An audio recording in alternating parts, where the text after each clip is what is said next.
These lectures are not designed for use as medical references to diagnose, treat, or prevent medical or mental health illnesses or trauma. If you have questions about the diagnosis, treatment, or prevention of a medical condition or mental illness, you should consult your personal physician or other mental health professional.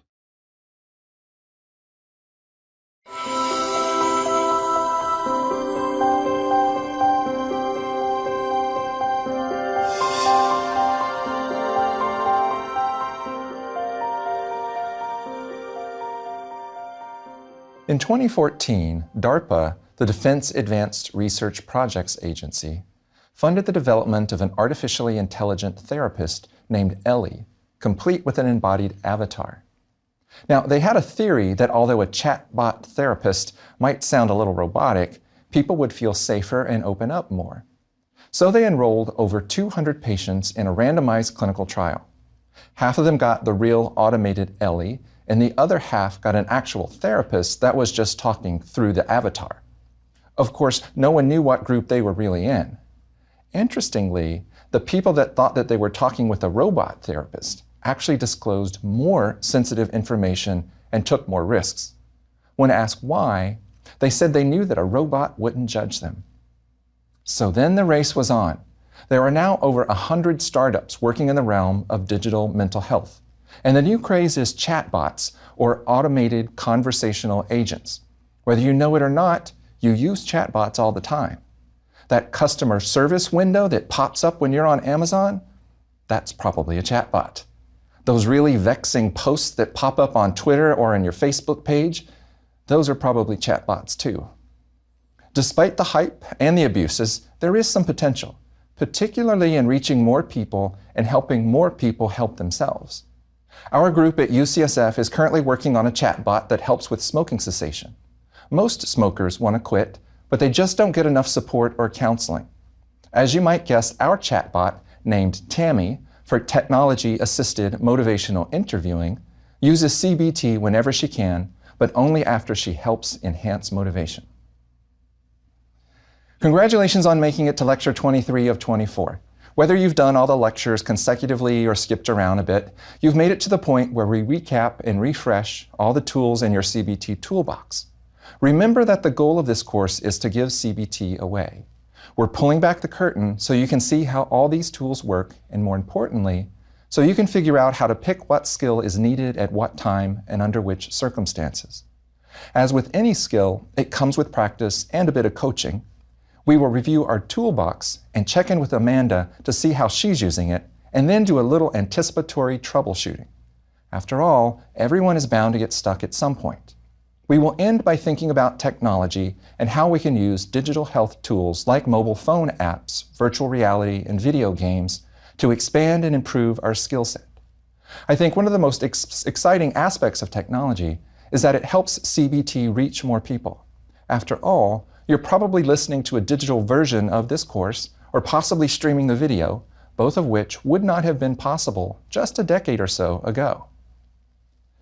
But let's first recap our toolbox. Recall that underneath all those tools is a necessary foundation of knowledge, attitudes, and basic skills. You have the knowledge of the CBT triangle, and specifically how thoughts, behaviors, and emotions all influence one another. You have knowledge about the cognitive model that tells us it isn't a situation that makes you feel a certain way. It's the situation plus how we think about it that makes us feel a certain way. You have the knowledge and the basic skill that allows you to distinguish between an emotion, a behavior, and a cognition, something that seems deceptively easy but can be somewhat tricky. You have the foundational skills of self-monitoring, collecting data about yourself regarding a key activity, mood, or symptom, and the skill of setting SMART goals and remembering to keep them concrete and specific. And lastly, you have the skill of being able to find and select assessment instruments that can tell you your baseline and help you track your progress.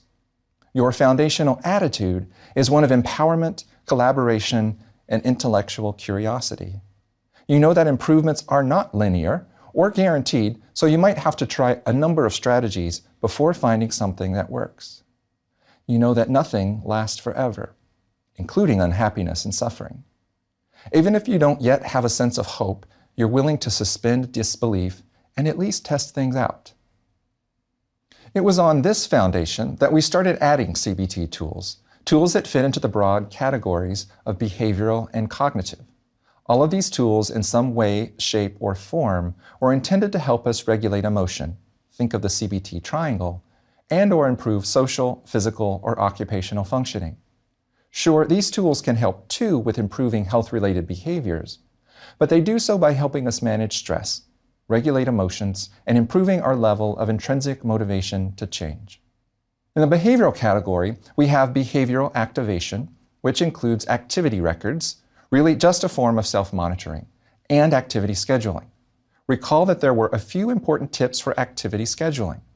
First, you want to go for a mix of things that you have to do and things you want to do. Second, you want to make sure that you include some social activities, even if it's just phone calls or sending cards to friends. You need to be in some way connected to others. Third, we have to be realistic. What are your financial limitations?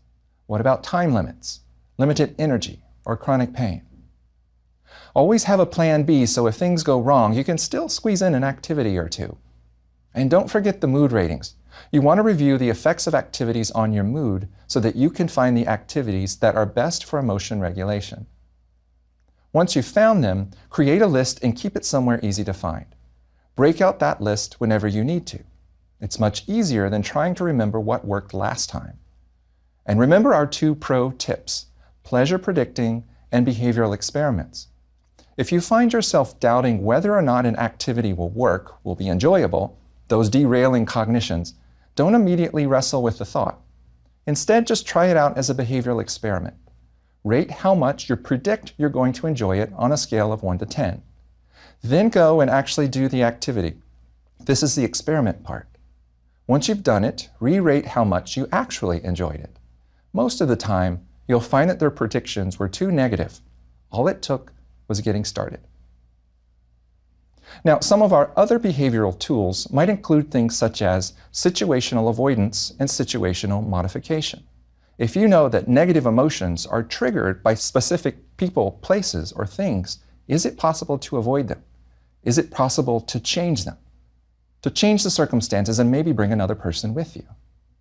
Stimulus control is another strategy where we simply remove temptation. Another is attentional deployment or distraction.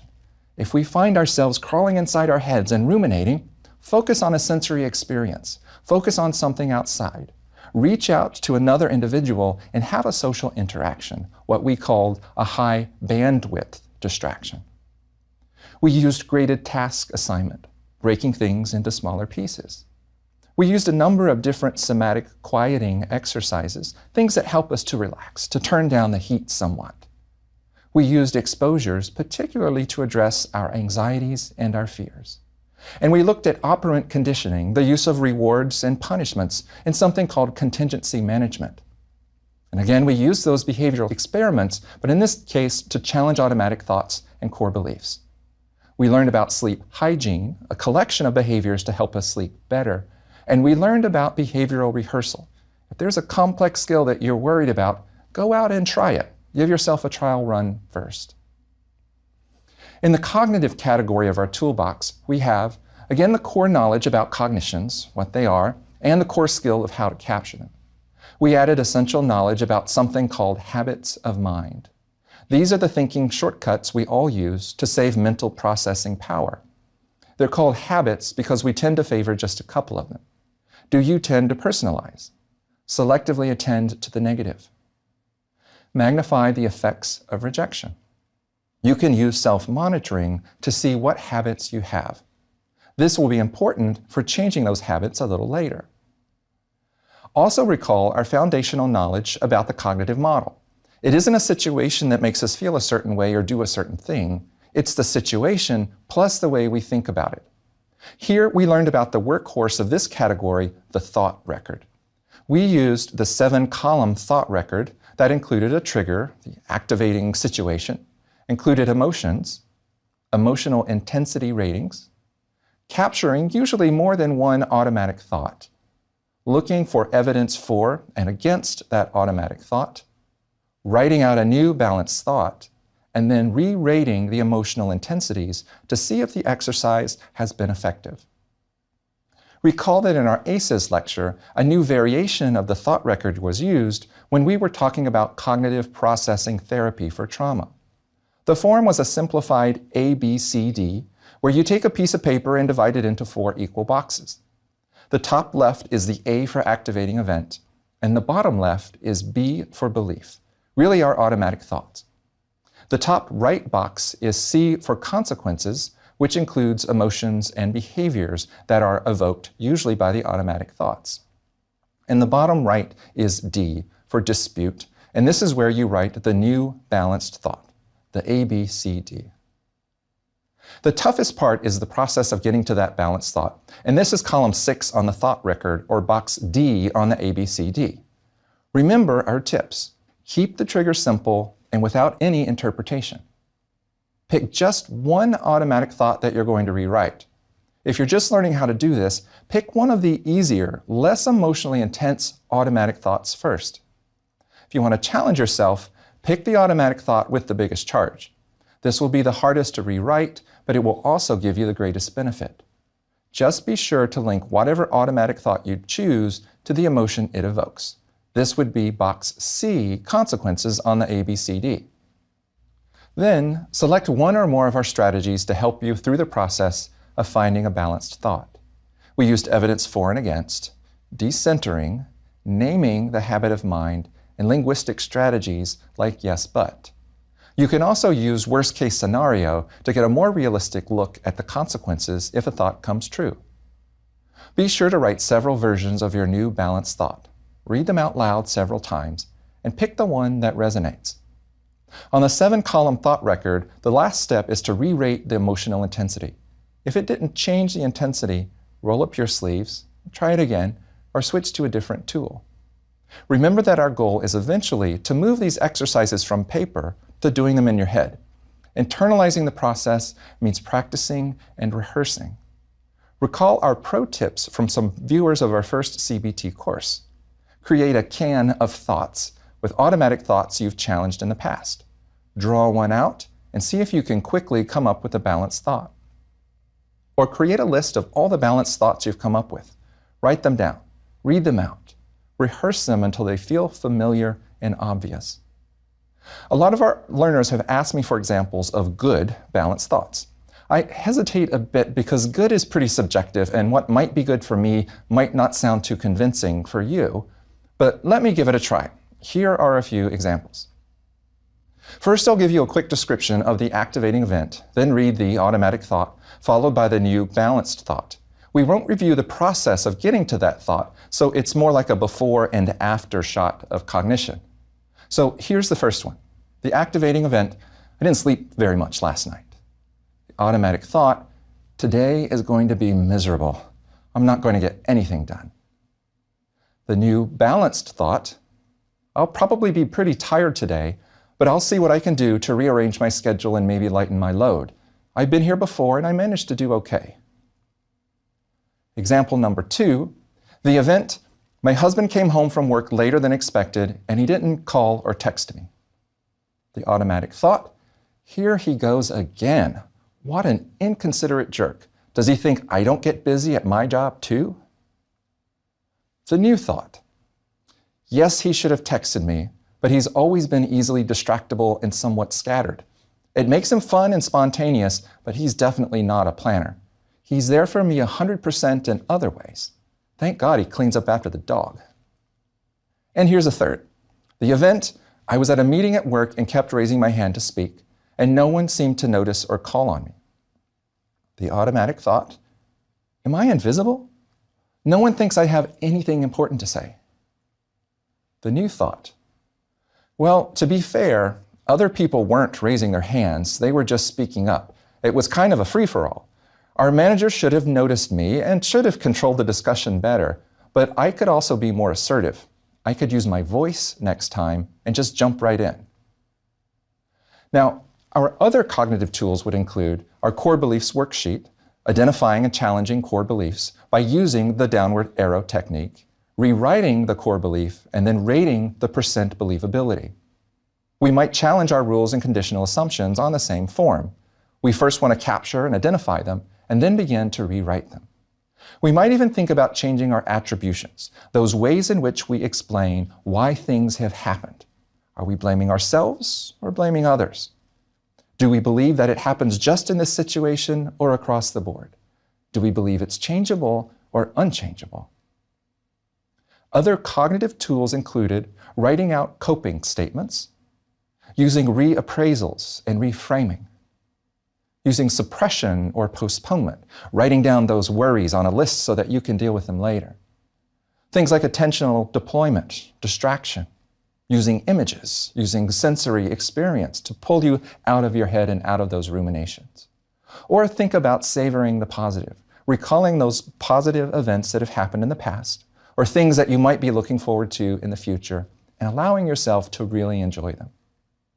We talked about micro-affirmations, reaching out with those little positive statements or actions that can lift the moods of others and lift our moods as well. We talked about self-acceptance and self-compassion, about the importance of cognitive rehearsal and imaginal exposures. And of course, the more advanced we get, the more these tools seem to blend. Skills like problem solving require concurrent behavioral and cognitive skills. Tackling issues like improving the quality of life in the face of a terminal illness requires a lot of skills in play at the same time. The last level of skills is really a sort of meta skill level. You have to know when you need to use a skill, meta skill number 1, and you need the skill of being able to select and sequence the skills that will be needed. You'll also need to be able to make adjustments on the fly and decide when you're finished, but that's probably the case at just about any level. So let's add the meta skills of needs assessment, your needs, and tool selection. It will be helpful for you to print out your toolbox inventory or even create a tailored one for yourself. The more you see it and the more you use it, the more likely you are to internalize it. Eventually, you'll find your favorites and you'll most likely add in a few new tools on your own. Remember that I've conceptualized this toolbox as a sort of open source project. If you have great tools to use, please share them with others.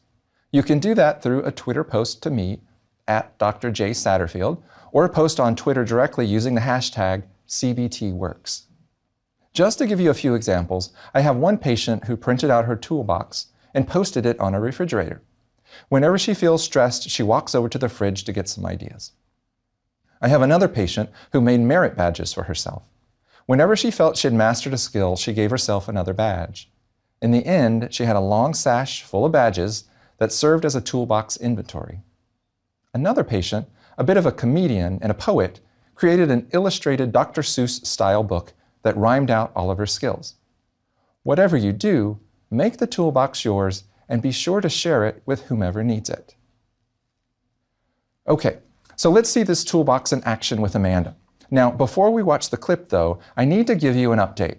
She did find a job, and it wasn't what either of us was expecting.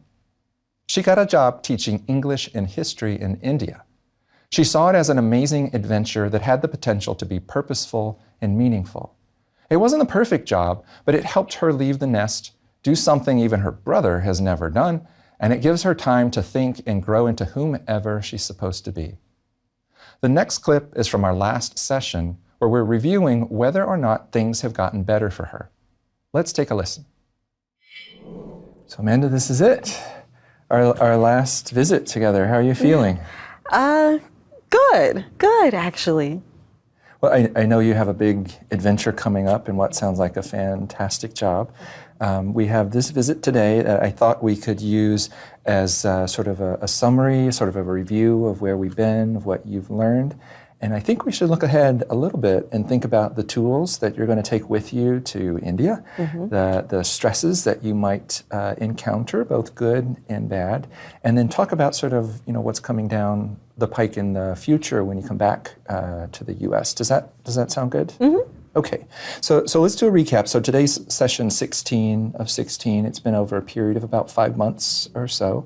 I know a lot has happened from the first day that you arrived and were feeling pretty frustrated about your life and where you were, and today where you're about to embark on this adventure. But let me hear from you. What are some of the highlights of what we've been through, some of the things that you're going to take with you?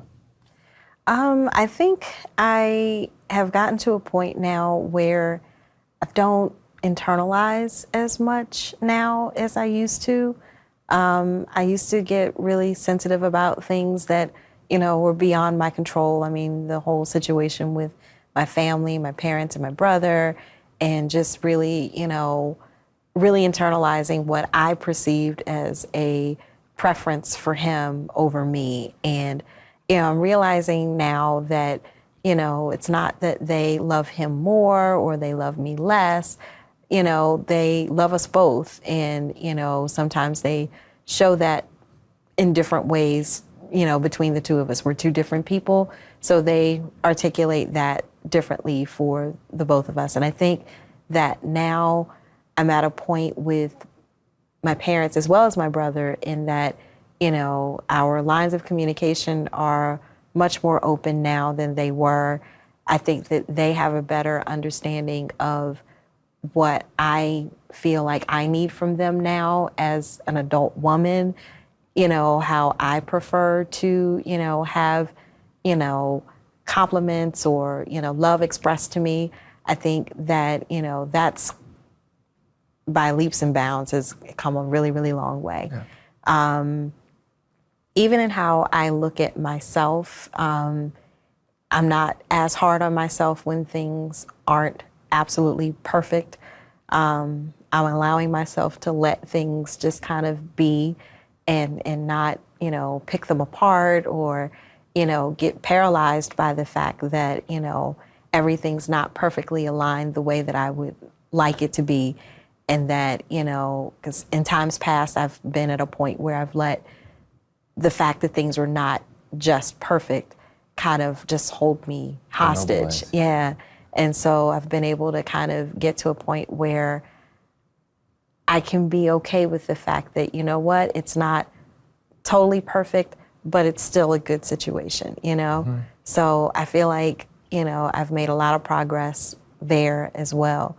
And then, thinking about, the things that I don't have control over, the thoughts and the things that people say about me that, I get to kind of control how I let those things affect me, or if I let those things affect me.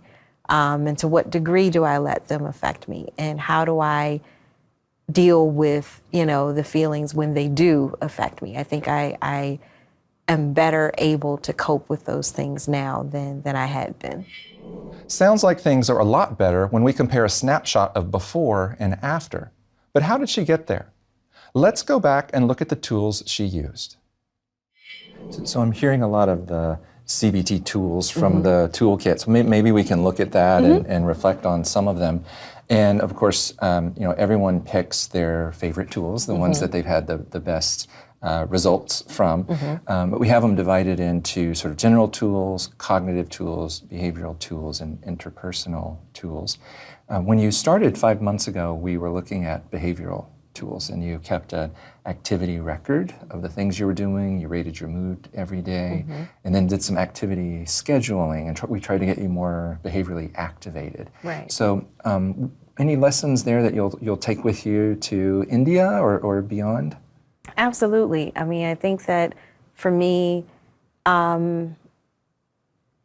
mapping out when I need to do things and allowing myself a certain amount of time to get them done, and then I think you called them study breaks, where you take the study breaks in between to kind of, when you find yourself getting a little bit off focus, you take a study break and then you come back to whatever it was you were doing. Sure. I think that's definitely something that I'll probably continue to do once I'm overseas, and even beyond that, just because it kind of helps to focus my day so that I don't get too far off track. And that helps with productivity and helps prevent procrastination. The behavioral activation, I think, too, is a good strategy for mood management.